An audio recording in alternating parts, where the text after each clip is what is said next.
I've always had a soft spot for this movie, but looking back, I'm not so sure that was a good thing. Gary Cooper and Burt Lancaster star in this 1954 Western directed by Robert Aldrich, that these days is sometimes called the first Italian Western. Now, when I first saw this movie on the old $1 Million Movie, there were no Italian Westerns, at least none that had been imported yet. But I get the point. This is a very cynical Western. Even our hero, Gary Cooper, has less than noble intentions as he travels south into Mexico to work as a hired gun.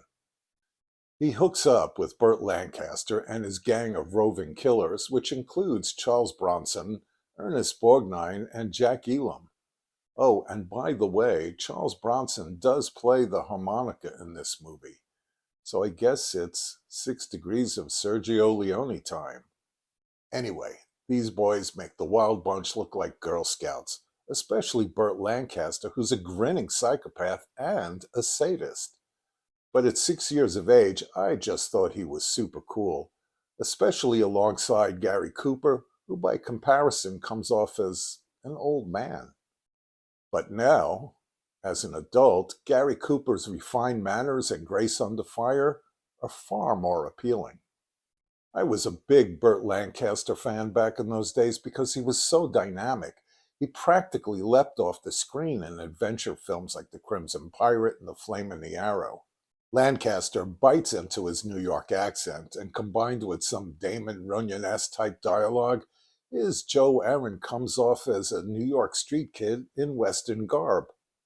He's the leader of the pack, all right. But now I relate more to Cooper's casual elegance. And Coop has got a great joke about tin soldiers. Even back in the day, you knew this movie was different somehow. It was meaner and harder and more violent than the usual Western fare. And Robert Aldrich's direction is blunt and powerful, and yet kinetically exciting as it was later in The Dirty Dozen.